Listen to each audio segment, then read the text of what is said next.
Welcome to the Armenian News Network Groong Weekend Review for June 23, 2024. Today, we're talking with former ambassador and diplomat Dziunik Aghajanian. Hello, Ms. Aghajanian. Welcome back.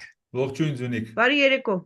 Okay, after the brutal use of police violence on the protesters on June 12th and the quorum-busting move from civil contract on June 17th, which prevented the opposition from holding a hearing on the topic of demanding Pashinyan's resignation, the protest movement led by Bagrat Srbazan has announced that it will change its tactics and use the tools of rallies and protests more sparingly and more tactically. Furthermore, the movement will be regrouped and expanded, according to the Srbazan. At this, I guess, moment of reflection, Dziunik, what is your assessment so far about the movement and where it should go? Well, I think there are certain aspects we have to register as part of the successes of the movement. And one of them is that it helped people to come together, unite in their aspirations for protecting the homeland and protecting the Armenian identity, which is at risk right now. And I think the second issue that it focused in the minds of people is that the perception that the people are feeling hopeless and disempowered is not accurate.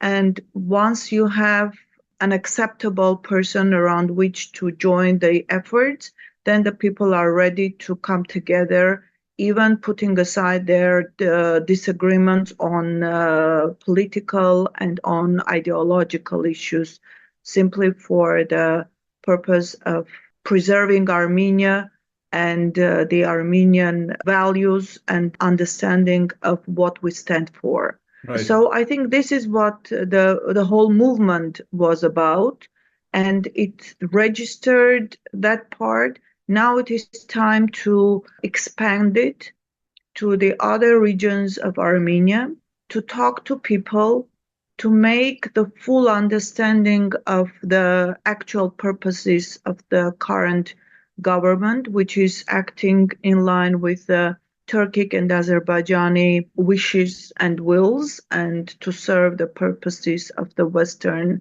project that is being implemented right now. And to make the people understand that simply being discontent is not enough.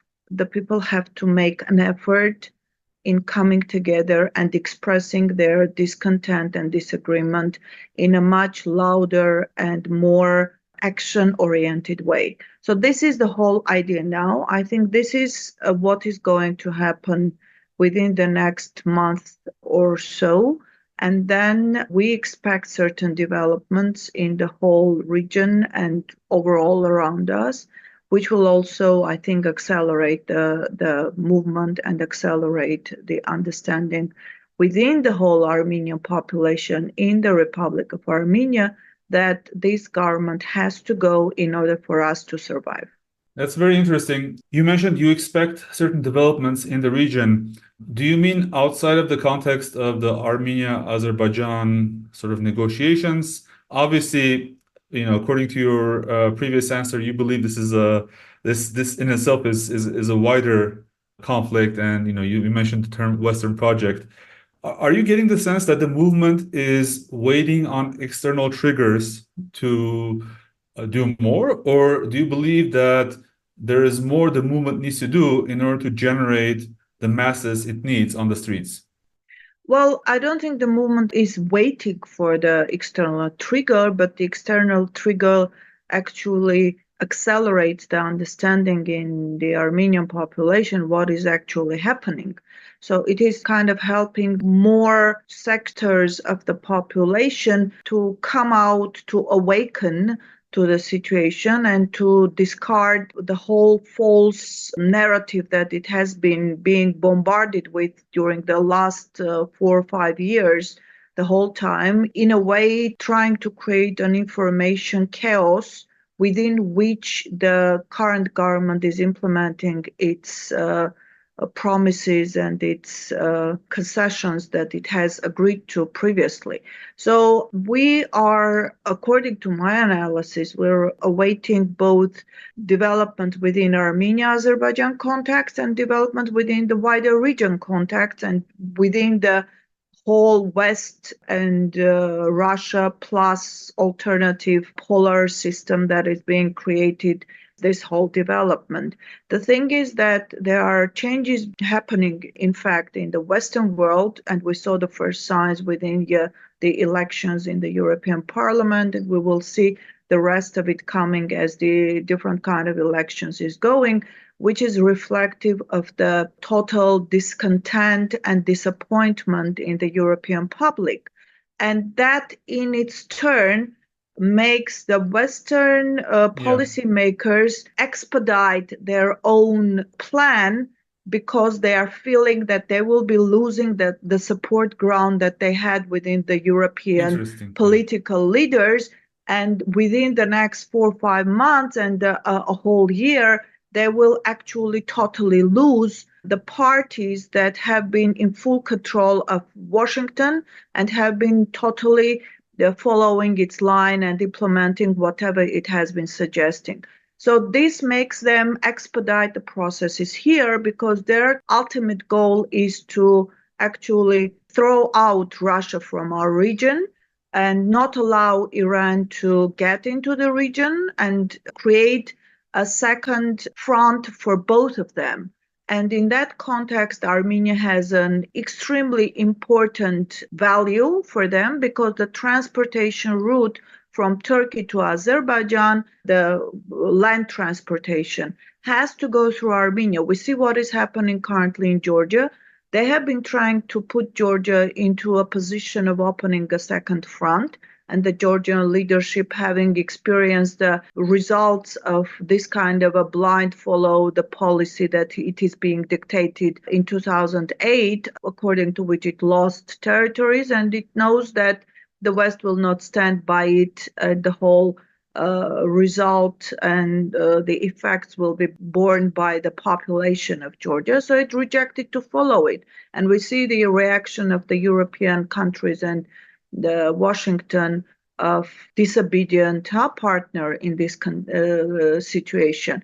So the only way they have is a very easygoing Armenian government in the face of its prime minister, which is blindly just doing what it is being told by Washington and by different Western leaders in order to bring to its fulfillment the project that they have been implementing. In this context, we will see they are expecting more concessions from Armenia because Azerbaijan is demanding in order to go with the plan and to go with the prior commitments that it has made. And in order for them not to lose the whole project that they have been working on for more than 20 years, they are pushing the Armenian government to go for more concessions. That in itself will increase the disappointment, disagreement, and discontent in the Armenian population. Understood. So this is kind of a circle that is going around, and the only party that is losing is Armenia and the Armenian population in this sense. All right. Dziunik, regarding the specifics of the movement, on June 12th, one of the people associated with Bagrat Srbazan, hitherto de facto leader of the movement, Suren Petrosyan, was nowhere to be found. The Srbazan leader announced that Suren Petrosyan had been kidnapped. Then there were conflicting reports that he was not kidnapped, but that Petrosyan participated in a very long discussion. I found that odd, like when he was talking to the cameras, he didn't say with whom the discussion was and why it happened during the peak of the protests and what was the discussion about. And these questions were left unanswered for about a week until he gave an interview to 24 News that lasted for about 90 minutes, which raised more questions in my head than answers. I wanted to ask you, so, we've all seen Suren Petrosyan always at the side of Bagrat Srbazan, like during all the marches, and he claims to have been monumental to this movement. Did you watch that interview? What's your assessment of the role of this individual and why all this confusing, Because in the interview, he did mention that who he was talking to, not by name, but it was apparently one of the security agencies. Apparently, they held him like until 5 a.m. in the morning. So any more details about your impressions of Suren Petrosyan so far and his role in the movement? Well, I haven't watched the interview, but I read some small comments that he has made. I don't want to comment on him, but I want to comment on the situation that the movement might encounter. Different people might come in and go. This is a movement that is trying to unite the whole of the Armenian population, and we know how segmented it is, how divided it is, and this current government has done its utmost to keep it as divided as possible in order to control it easily. So, of course, that kind of situation that we encountered with Suren on June 12th is really odd, and it raises a lot of questions. But this is something that the leadership of the movement has to clarify. And I think in due time, clear information will come out, because Srbazan has announced that this movement is about truth and about not being fake and not giving false information. So the people are expecting that particular principle to be observed during the whole movement. And actually, that is the main value for which people have come out and stood next to Srbazan. So this is a very interesting situation.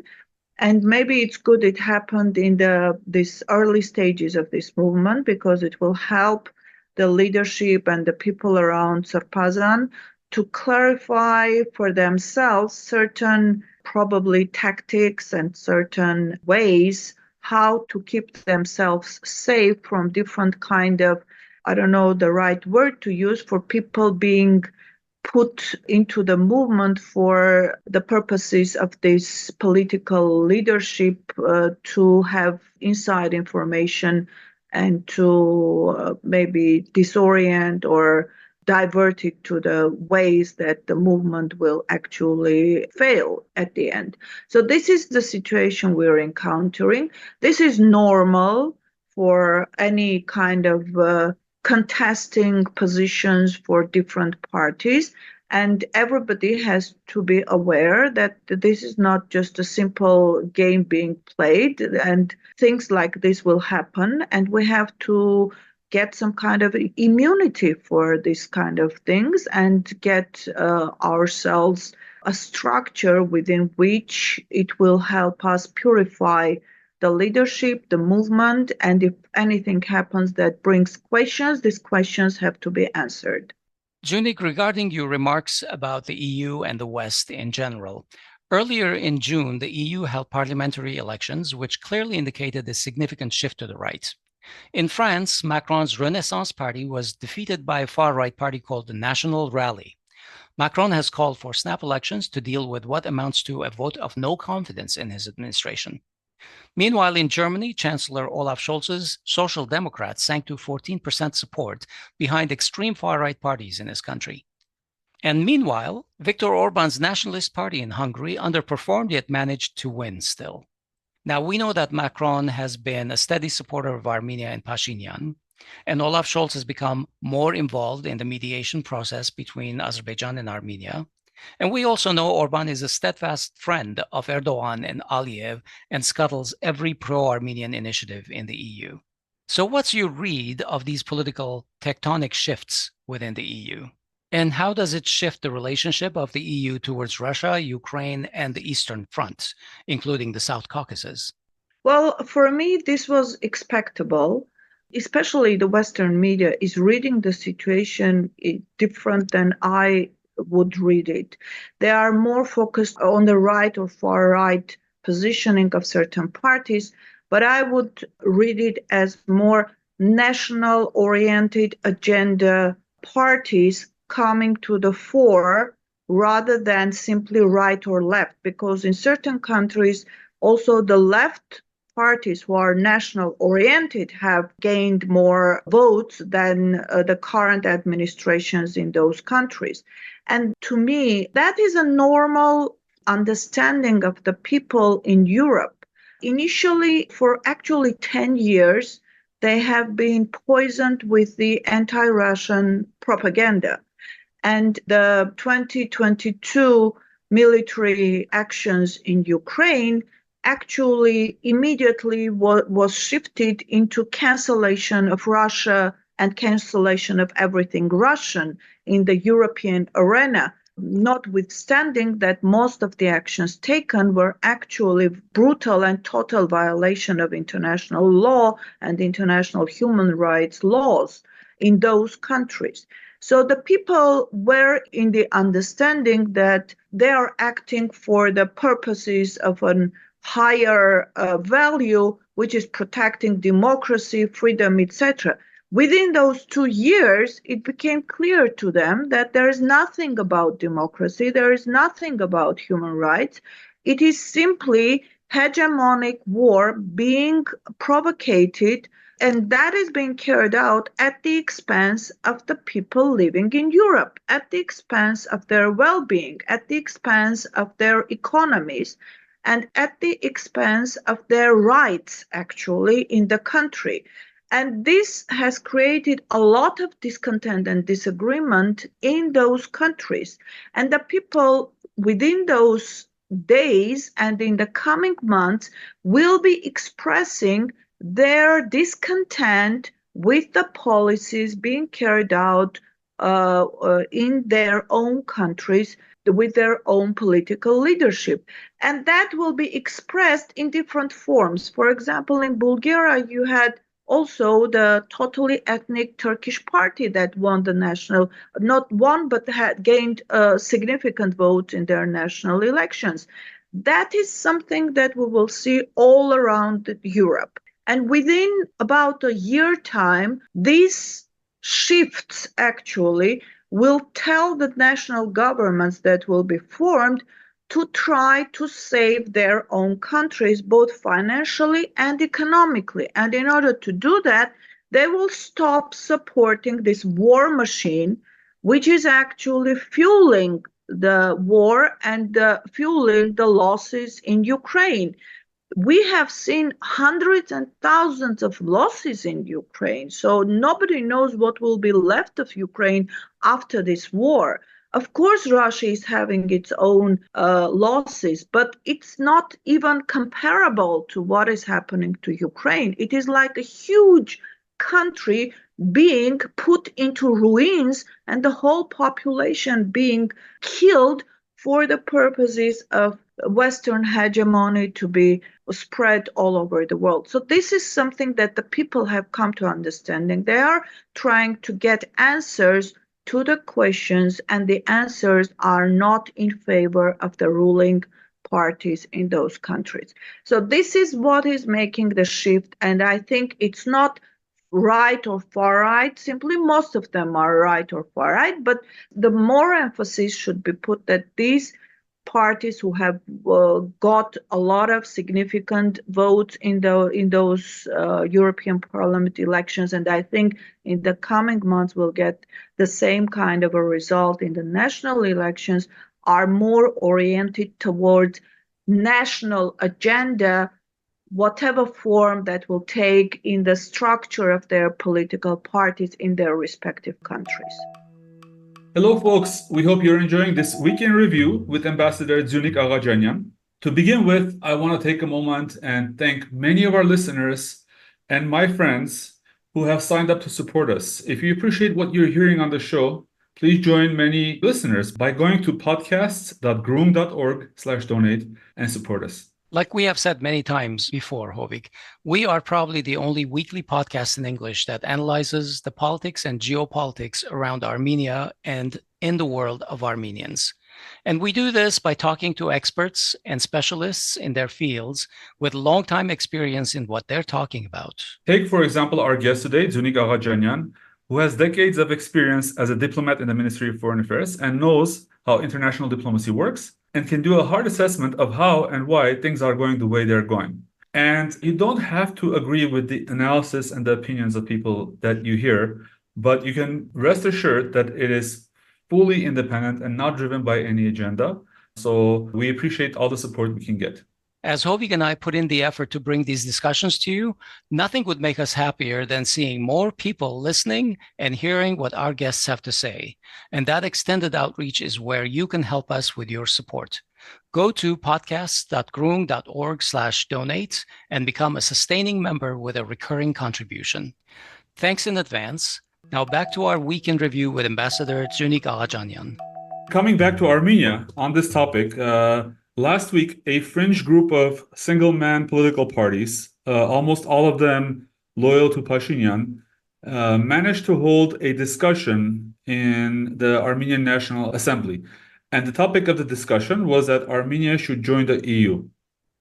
And the participants were urging the ruling party to organize a referendum. And they specifically, I believe, Aram Zaveni-Sargsyan mentioned from the Republic Party mentioned September 21st for the referendum date.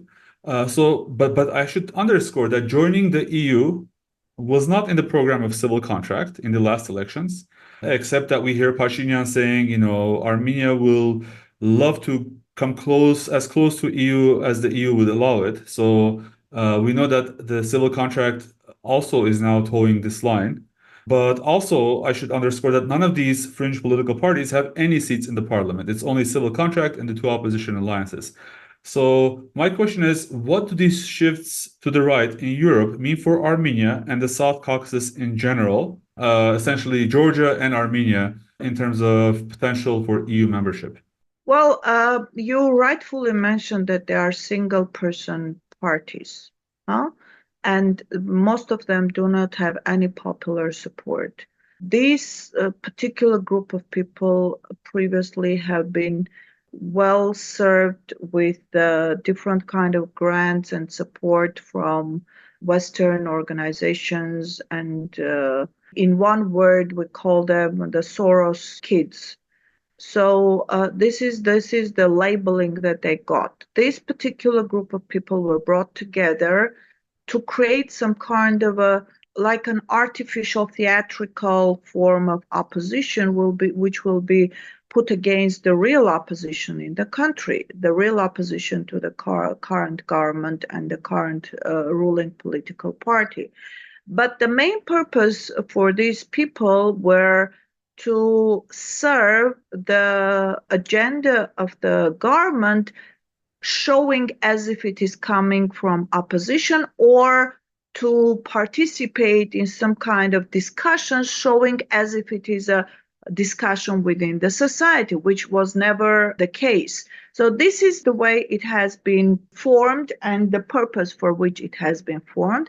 And now probably the task to them was given to start European integration process. And I think they are trying to bring the issue up front in order to show some kind of a public discussion or some kind of a public support, which is never there. Of course, we don't want any kind of a disconnection or some kind of a outsiding of the European Union or the countries within Europe. But it does not mean that we're running to jump into the train of the European Union and that European Union is ready to accept us. We have seen that the accession process takes decades, and in most of the cases, it is a politically oriented and politically instigated process, which has a very heavy toll on the countries. Just have a look at Georgia. They promised heavens to Georgia, and now Georgia has to go back to economic ties with Russia because most of its economy did not survive with the promises that the European Union and the US had given to them. Of course, European Union countries do not want competition to them. They want people who will serve in those countries and do whatever they want, but they don't want the competition neither to their agriculture or to their industries. And both Georgia and Armenia have been very developed countries during the Soviet time with the high scientific potential. And these people want to live in their own countries with their own economies, not be kind of a beggar in the European structure, simply having or wearing the hat of the European Union. This is not what the people want. And currently, with this current government, we are even more reliant on the Russian economy and the whole of the Eurasian Economic Union that we have been previously. More than 60% of our economy is working with this camp. So cutting the ties will mean simply killing the country and killing the population in terms of finance and economy. So this is not possible at this point, but that is what the West is pushing for. They want Russia out in all aspects. They are promising, the US is promising some kind of modular nuclear stations, which it does not have and doesn't even have the license for. It is trying to promise some kind of a replacement for the uranium that we're getting from Russia. Oh, and the people are giving the example of Ukraine. Excuse me, that's not going to work because we're also a seismic zone, and it is very dangerous to have some kind of games being played in our country. It's a small country that is earthquake prone, and having anything that has not been tested and hasn't gone through extreme security checks, it's very dangerous for our country. The same goes with the thermal station that is being fed by the Russian gas, and they are speaking about replacing it with Azerbaijani gas. Excuse me, Azerbaijan does not have enough gas supplies, and it is re-exporting the Russian gas to Europe.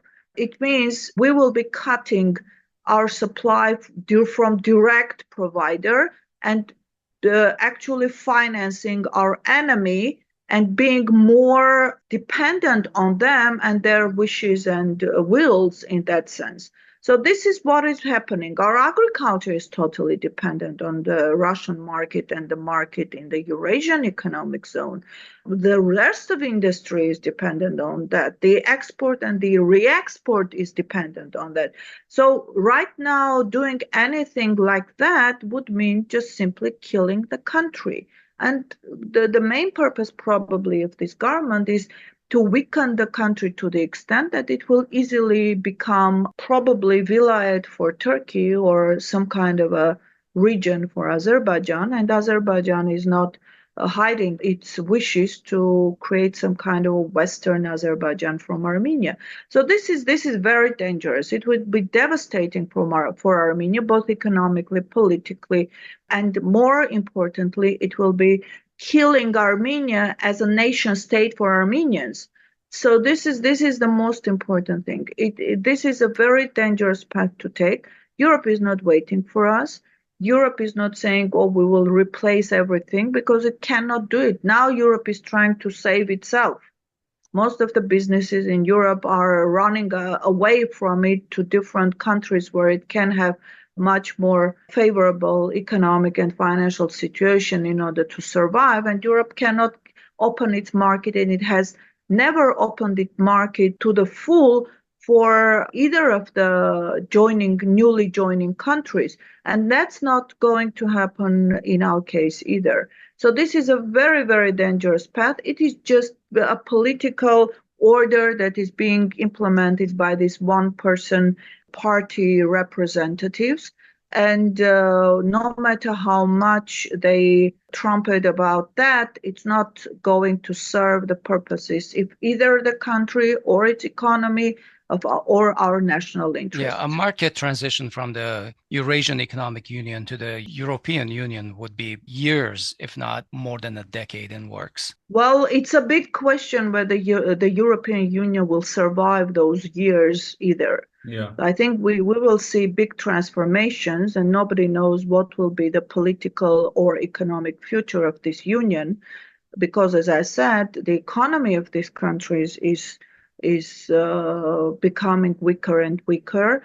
And if it goes like this, we will see also the political structure within the West in general also being reshaped and reformed, and nobody knows what will happen to the whole of the union. Yeah, if you ask me, the EU has to survive NATO, to be honest. and in my humble opinion, it's also a big question if the EAEU forces will just sort of sit back and allow Armenia to do all of this dilly-dallying with the EU without any punishment. This is geopolitics. So, as they say in Armenian, none of them are the lights of our eyes, Ashkis Luisa, but if someone like Russia is going to allow Armenia to pander to the EU, it has a duration of a decade or many years, close to a decade to do this. I'm not sure that they will allow Armenia to play this game. Well, I think we have to understand for the whole 30 years of our independence time, we have never had really big issues with relations with EU being not accepted from Russia. The thing is that now, under the guise of relations or connections with the EU, it's being a military NATO umbrella being put in our region. So this is what is very dangerous. So EU is the vehicle through which the West is trying to get into this region and bring it under the NATO umbrella. So this is what Russia cannot accept, and it is totally understandable. It's like you get, Chinese or Russian military base in Mexico. I don't think US will be happy with that. So the same situation is here, especially given the experience of the 30 years of independence when the West, despite its promises of not enlarging, it kept enlarging NATO and bringing bases closer and closer to Russia. Not only bases, but also different kind of laboratories, which is biological laboratories, which is very dangerous, and all the different kind of pandemic and other kind of things that are popping up in different parts of this region is raising big questions whether this is really naturally happening or it's being provoked by these laboratories that are trying to test their scientific results on the population. So this is very dangerous. And of course, Russia is opposing and China will oppose and then normal country will oppose because they have no trust over the word of any Western country. The Western countries have always gone back on their word and they have said very nice things and done very bad things. This is what the real situation is. And nowadays, it is becoming clear for everybody. If 5 years ago nobody would talk about that, now everybody is openly speaking about that. So even in the US, you have a lot of people that are coming out and saying the same thing. In Europe, there are a lot of analysts, politicians, different kind of political scientists that are coming out and saying the same thing. It's like the world is opening their eyes and seeing what has been prevented from them, given the experience of the last 25 years. Okay, let's come back to the South Caucasus. Because over the past few weeks, Azerbaijani propaganda has again started spreading news that Armenia is violating the ceasefire regime almost on a daily basis. This is a telltale sign that Azerbaijan is planning its next diversion. The EU monitoring mission responded that there was no observed violations by Armenia in the locations alleged by Azerbaijan or the times alleged by Azerbaijan. And Armenia's mellow response to these allegations was to simply propose joint mechanisms to investigate the violations between Armenia and Azerbaijan. And they've made this offer multiple times over the weeks. And of course, Azerbaijan is not interested in anything like that because the point is not to investigate something. It's just basically to make these allegations. Then, after the announcement of the purchase of the French Kaiser self-propelled howitzer systems, Azerbaijan stepped up its aggressive rhetoric. Caliber.az, and this is a site that's associated with the Azerbaijani Defense Ministry, ran a report with the headline, quote, Third Karabakh War becomes inevitable. Armenia dismissed Azerbaijan's claims and said that the latter was looking for reasons to derail the negotiations and not sign a so-called peace treaty in 2024. Furthermore, it accused Azerbaijan of seeking to begin a new war after COP29 in Baku in November. So the question, Dziunik, 1 week after Armenia's officials are reporting that peace is extremely close, next week we're talking about war.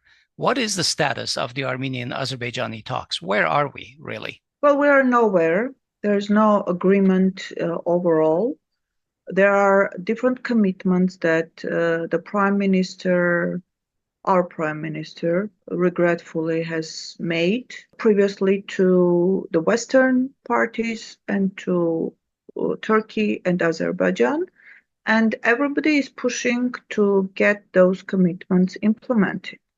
Now, the thing is that the Armenian population have been lied about all these commitments and have been depicted a picture, as you rightfully mentioned in one of the previous questions, in the 2021 elections of one structure, and now it's being implemented totally vice versa, both in the sense of our security of our country, in protecting Artsakh or the Artsakh population, and everything else that it has promised.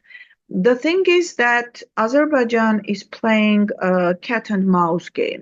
Every time when there is some kind of an implementation from the Armenian side of its ultimately impossible desires, then the Western party puts the word on Azerbaijan, some kind of a general principles for the peace agreement, which they have, but it has no actual content or detailed documentation of every single element being agreed on.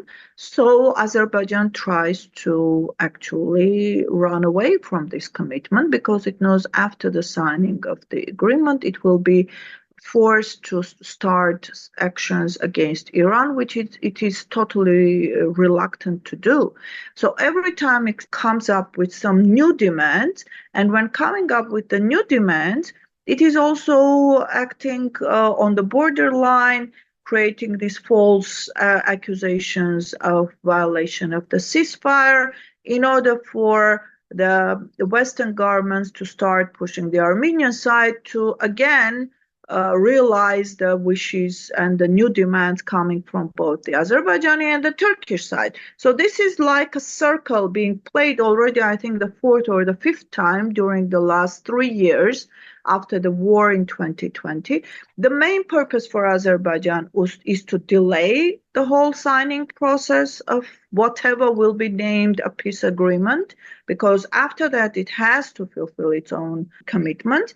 And Dziunik, let me ask a quick question. When you say that Aliyev probably has commitments also, are you talking about commitments that they have made to the Western countries, the EU, the United States, or are you talking about, for example, it has to start implementing things that it has turned around and promised to Israel in exchange for all of the help that they got? Israel is also part of that Western plan. So they are playing the game together. It's not one country separate from the other. This is a whole plan that they have created in order for the dissection of both Iran and also Russia as a result of their actions. So this is the general purpose of this whole plan.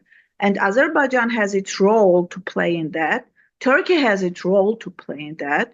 Neither Azerbaijan nor Turkey currently, given the changing geopolitical situation, are willing to go with the prior plan which they have agreed to, because they know the devastating effects of this going with the plan. They see that the world has changed. Whatever they have been promised is not being fulfilled according to their expectations. And Azerbaijan has got more that it could have dreamed about, even in their minds or wishes ever. And it is currently trying to gain as much as possible, meanwhile actually delaying any kind of the written commitment or formal legal commitment that will start the next phase of this plan, which is to start war against Iran. In order for them to start war against Iran, they have to use Armenia currently. Before that, they were using Karabakh as the trigger for that. And depopulating Karabakh was another bonus that was given to Azerbaijan, but it also kind of got the West out of the possible trigger that they can use. Now the territory of Armenia is being used as a trigger. We saw that in 2022 when they attacked Jermuk. And that was the whole purpose. First, to open that corridor, transportation corridor that will connect Azerbaijan and Nakhichevan as part of the plan. The second was, because they knew Russia will not go for opening a second front. If they got involved militarily, it would mean opening a second front. If they didn't get involved militarily, it would give the Armenian government a good reason to say goodbye to Russia, saying that you did not fulfill your commitments either within the collective security treaty or the bilateral defense agreement that we have together. But the thing is that the Armenian soldiers on the front line actually stopped this process and did not allow it to go even further. That would give Armenian government the rightful justification for getting out of the CSTO and actually pushing out Russia from Armenia, saying get your base away from Armenia because it's not serving any purpose. Now they have to use the same trigger in order to get both Russia and Iran involved, because Iran has said also that I would not tolerate any change of any geographical borders or historical composition in the region, meaning that I would not even tolerate any change of demographic situation in Armenia, because then Iran will be actually encircled with the Turkish people, which will bring enormous security challenges for Iran. And by attacking Armenia, they actually will trigger the same kind of a situation with Iran. If Iran gets involved in Armenia, supporting Armenia, then Azerbaijan will have, or at least it will show as a legal ground for it to open front in the northern part of Iran. If Iran does not get involved, then Azerbaijan will get the territory for Armenia and Iran will lose its northern border with the Armenia. So this is a situation which is very dangerous for both of Russia and Iran, but it is devastating for Armenia. And this current government is playing that game. We're trying to explain that it is a very, very dangerous thing you have got yourself into, and it is threatening to destroy the Armenian population in this small part of our homeland. So this is the whole thing now being played. As situation is changing in the West, as political leadership in the West is losing its ground, and we will see the same in the US elections, nobody knows what will come out of those elections. They are actually rushing to implement that.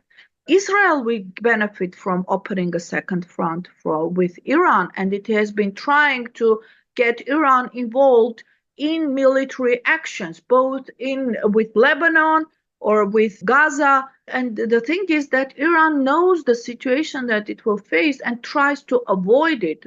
Russia also knows what their purposes is, and it tries to avoid. That's why the Russian peacekeepers allowed the depopulation of Nagorno-Karabakh and actually losses to their prestige, but they saved their own country, because actually opening up a second front in the southern borders of Russia would mean opening up also fronts in Central Asia, in Moldova, and up north towards Belarus, and then if that was successful also with the Japanese borders. So this would kill Russia and all efforts they have put into keeping the country as one and trying to come out of this situation as winner will be lost simply. So this is the situation now, and we have got into this kind of we are in the center of this game being played as a result of the actions and decisions taken by our government. So last Tuesday, it was announced that Armenia will purchase an unspecified number of Caesar self-propelled howitzer artillery from France. France will also conduct mountain combat training courses for Armenian forces.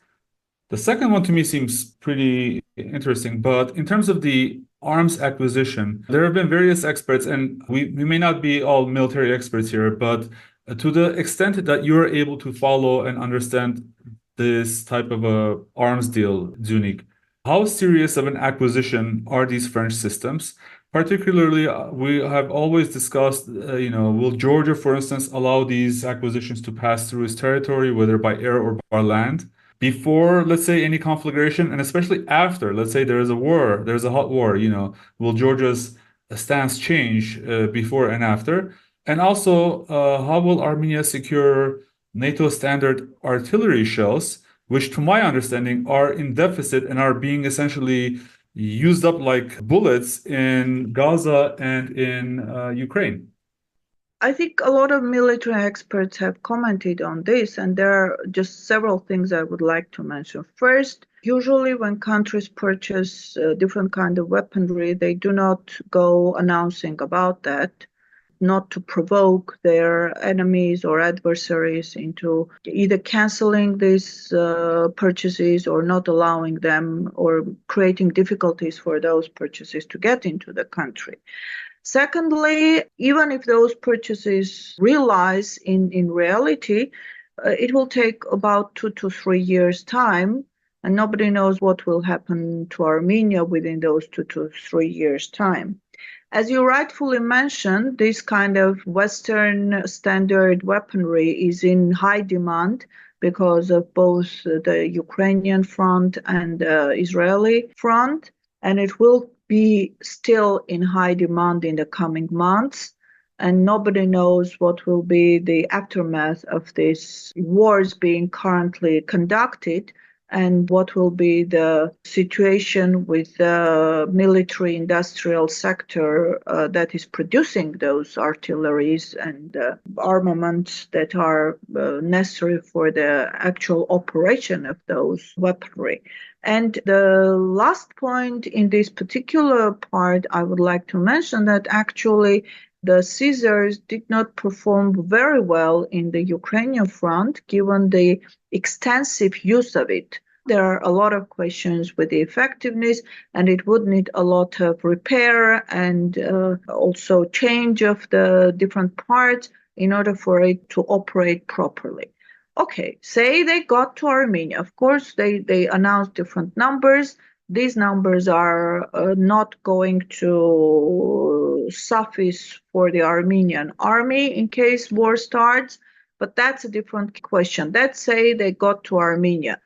Who is going to repair them? How it is going to get probably the millions of needed artillery shells that it would require in order to operate? And it is not in sync with the current armaments and weaponry that we have. Now the question rises whether this is some kind of a public showcasing of some kind of an effort. Exactly. And there is probably a promise to transfer the current Armenian weaponry to the Western countries because it is in high demand in Ukraine. And we have seen this kind of an exchange plans being carried out in different countries. And the US has promised to replace with his own weaponry the former Soviet armaments and weaponry that these countries had in order for them to be transferred to the Ukrainian front. Was this the case? This is a big question because I remember this current government and the prime minister himself being very discontent that the armament that was in Artsakh was not transferred to Armenia but went back to Russia or was destroyed, some part of it, in Azerbaijan. He was expecting this to come to Armenia, and probably certain plans were or hopes were there for these armaments to be transferred to the Western countries. And we know that the West was looking all around the world for this former Soviet weaponry that was there. So there are a lot of questions because the way this whole purchase and the publicity about it and the time frame that it can be fulfilled raises more questions than brings answers. And as you rightfully mentioned, the logistics of getting it into the country, the provision of the artillery shells, these are almost insurmountable obstacles to their effective implementation. The last part that I would like to mention, and this is another risk that we have seen the French military getting into the country under the guise of training or trainers. We have seen that in Ukraine, several hundred or thousands of them. And that will be the next step of Armenia becoming a NATO base in the form of the French military operating here under the control and the direct orders from the American leadership or American military commanders. I think it's one thing to play all these games, but when you mention the risk of Armenia directly providing or indirectly, under some pretense of giving the weaponry to some NATO country that then ends up in Ukraine, I think that's a red line. If there hasn't been any red line crossed yet, I think that would be a huge red line. But that's an interesting viewpoint, Dziunik. Well, our government has crossed so many red lines, things that have been no Armenian could have ever thought possible for any Armenian to do. We cannot exclude anything right now, given the fact that a lot of clandestine operations have been carried out, a lot of plans are being created and implemented in our country, and all this under the guise of secrecy. And we only face the actual fact of it being implemented and the reality, the sad reality, the tragic reality that then we encounter as a result of the implementation of these plans. So nobody can exclude that. We have to be very attentive to all these changes. And I think that probably with the weaponry in Artsakh, they might have thought that nobody would keep account, and that will give them a good reason to transfer this weaponry to the Western countries. But I think Russians were smart enough not to allow that to happen. Okay, let's move to our final point. On Tuesday, Pashinyan talked with Erdogan and discussed, quote, recent developments of the regional and international agenda, unquote. No details were provided. In fact, there were no statements from Erdogan's side at all about this meeting. Then, on Wednesday, Pashinyan initiated the drafting of a new Armenian constitution. And I just want to mention both Turkey and Azerbaijan have been threatening and asking Armenia to change its constitution, and Pashinyan has tried to socialize their ideas to the Armenian public. Then on Friday, Armenia recognized the State of Palestine, and immediately Turkey was the first country to commend Armenia for doing so. Also on Friday, let me quickly mention that Pashinyan had a meeting with the Igor's program, where he said that the diaspora as an institution should have no formal role in Armenia's affairs and vice versa. Again, I should remind that both Turkey and Azerbaijan have repeatedly painted the Armenian diaspora as their number one enemy and have asked Pashinyan to break away from its, quote, captivity, unquote, of the diaspora. Let me ask you to comment on these things. Are these events related? Is Pashinyan consulting or coordinating his moves with Turkey, or is he simply getting his marching orders from them? What's going on with all this? Now, of course, Pashinyan is consulting and probably implementing the wishes of the Turkish part. We have seen that also last year when he called on September 11 to Erdogan, asking to delay the military attack on Nagorno-Karabakh, knowing well that if the military actions would start in Nagorno-Karabakh, then they would have no chance of gaining any votes in the Yerevan mayoral elections. And only a day after the election results were announced, the military actions started in Nagorno-Karabakh, in Artsakh. So, of course, he's consulting. Of course, they are fulfilling all the preconditions that Turkey has ever put in normalizing the Armenian-Turkish relations. And it is coming up with new demands, and it will come up with newer and newer demands. As I explained, Turkey also has a role to play in the possible military actions against Iran, and Turkey currently does not want that to happen, at least at this stage when the West seems to get weaker and weaker in the world arena. But the West is pushing for this border to be opened, and Turkey is putting new preconditions for Pashinyan to fulfill, and he's coming up with all these possible plans and ideas in order to justify the implementation of the preconditions. The same is with the constitution, the same is with the diaspora relations, the same is with the rejection of Mount Arad on the coat of arms of Armenia. The same is with anything related to the naming of Western Armenia, and the information came out in the media that during the history classes, the teachers are forbidden to use Western Armenian. They have to use Eastern Anatolia. So all this come in line with the project of fulfilling the demands in order to have this border opened for the plan to be implemented. This is the way things are going, and it comes as no surprise. Let me understand correctly. You said earlier that Pashinyan is coordinating with Turkey and Azerbaijan when Azerbaijan will attack Armenia in order for civil contract to conduct favorable elections, right? I mean, that's kind of amazing that it is okay for this government to coordinate. There was a lot of discussion last year and a lot of information coming out that Azerbaijan is preparing an attack on Artsakh. Even Blinken and during the hearings in Congress expressed, actually said that they will not allow any ethnic cleansing to be happening in Artsakh. Before that, the information came out that the Americans told that if the Armenians in Artsakh do not agree to get under the Azerbaijani rule, then Azerbaijan will attack and carry out a so-called anti-terrorism operation, which it called its operation.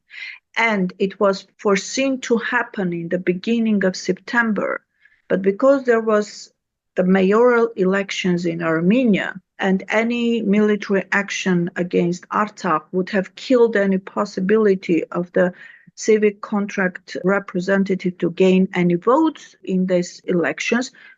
Actually, Pashinyan spoke to Erdogan. So my question is, why did he need to speak to Erdogan at that time when there was nothing else to discuss?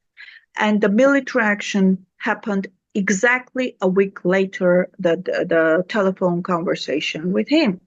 So the understanding is they delayed because they had been putting deadline and the demand for the leadership of Artsakh to agree to the domination of the Azerbaijani side, to agree to the opening of the Aghdam road, to agree to actually accepting the Azerbaijani rule and dismantling the Artsakh government, dismantling the Armenian army in Artsakh, the defense army in Artsakh, which the Armenian government did not accept, and it actually appointed a president to replace Hovik Manucharyan, which resigned about 10 days before that.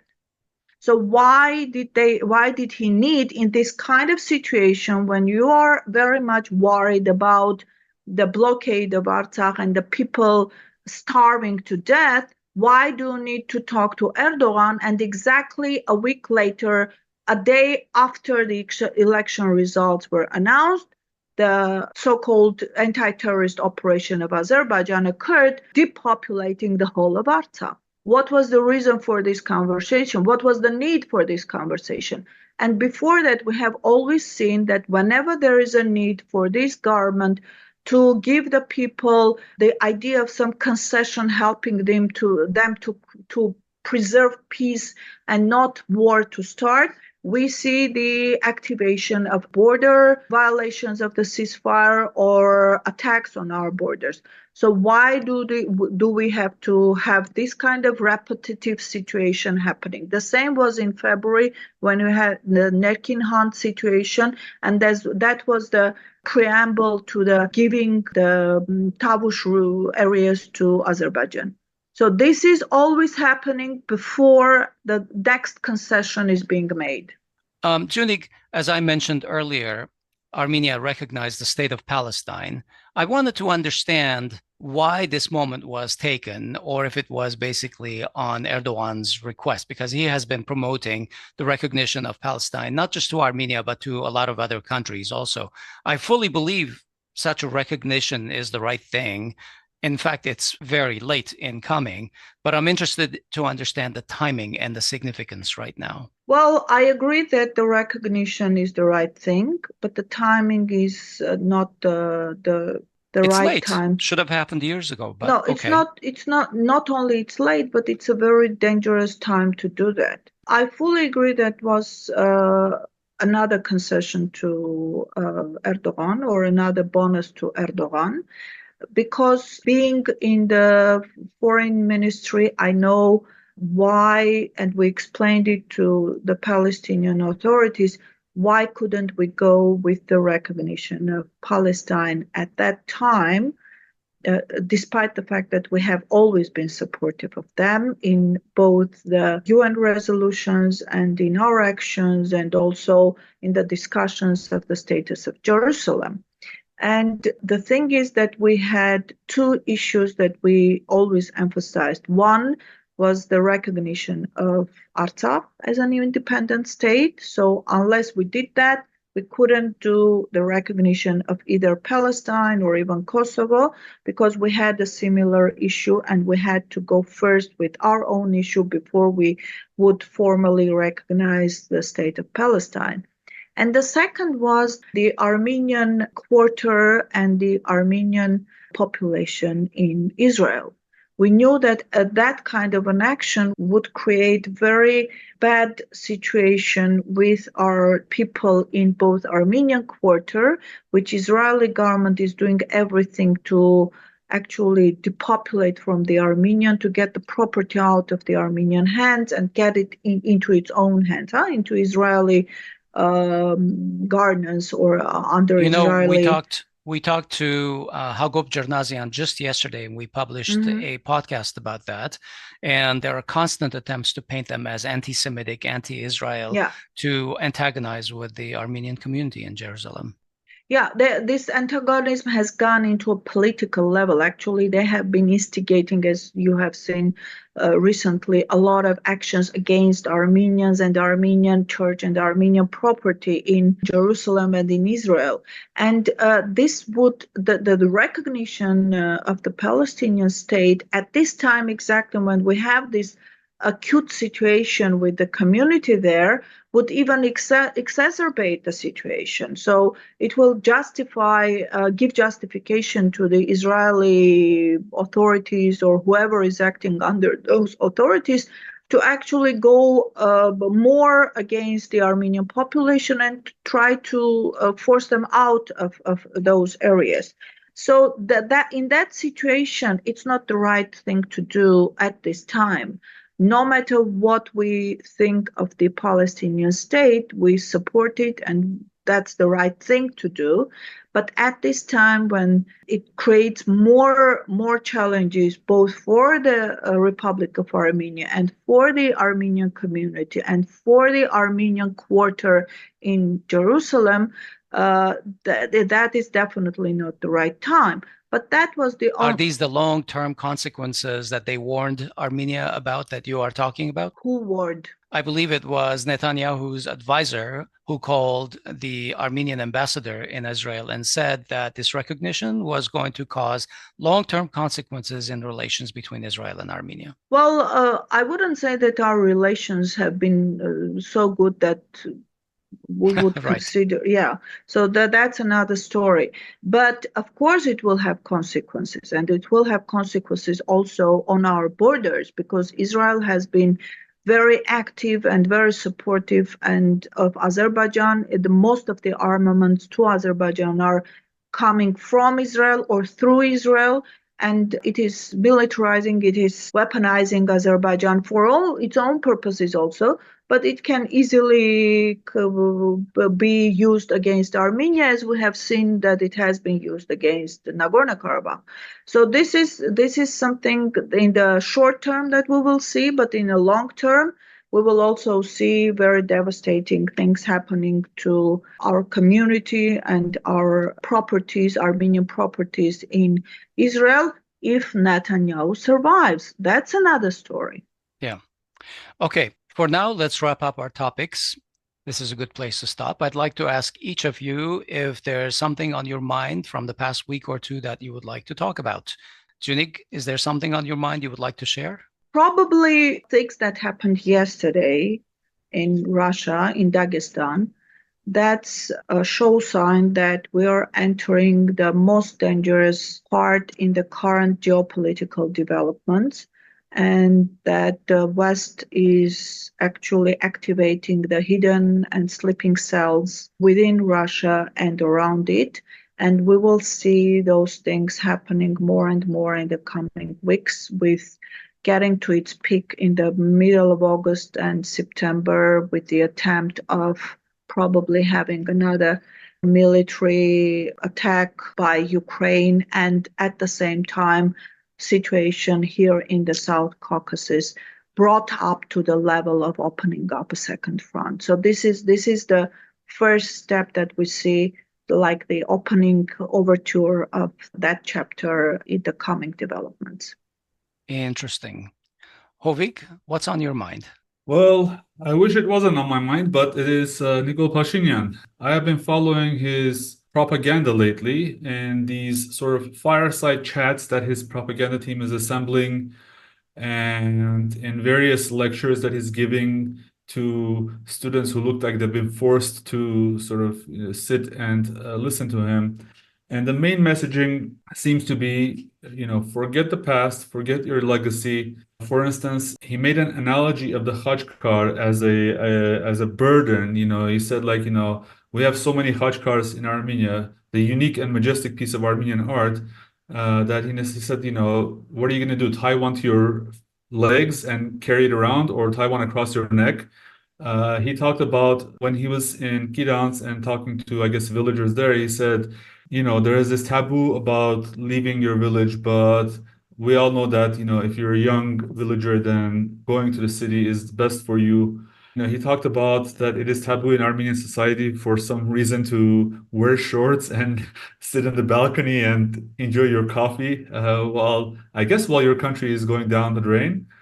I think this is all, his weak, I would say, attempt. I just don't know if it's working on anyone or if anyone is listening to these, but it just shows how comical this attempt is to try to change Armenian ethics, try to forget that we have, for millennia, all of our forefathers have, all of the investments our forefathers have made with their lives, with their sweat, all the deprivations that have had to have a state, a Republic of Armenia, and which is being systematically destroyed right now. And I just question anyone who buys into this propaganda and thinks that this is a good idea to do all of these changes that he's doing. Maybe comical, but the youth are impressionable, and this is very dangerous messaging. You don't know where it's going to land, Hovik. All right, we're going to leave it there for today. Thank you, Ms. Aghajanian, for joining us. Thank you, Dziunik. Thank you for inviting me. Okay, that was our Week in Review, recorded on June 24, 2024. We've been talking with Ms. Dziunik Aghajanian, who has served Armenia through the ranks of the Ministry of Foreign Affairs, and most recently as a diplomat as Armenia's ambassador to such countries as the Netherlands, Malaysia, and Indonesia. She received her education at Yerevan State University, Columbia University in New York, and Uppsala University in Sweden. Please remember to support us. Go to our donate page, podcasts.groong.org/donate, and become a sustaining member of Groong and give monthly. Thank you in advance. I'm Asbed Bedrossian. And this is Hovik Manucharyan. Please follow us on social media and follow us everywhere you get your Armenian news. The links are in the show notes. Thanks for listening. We'll talk to you soon.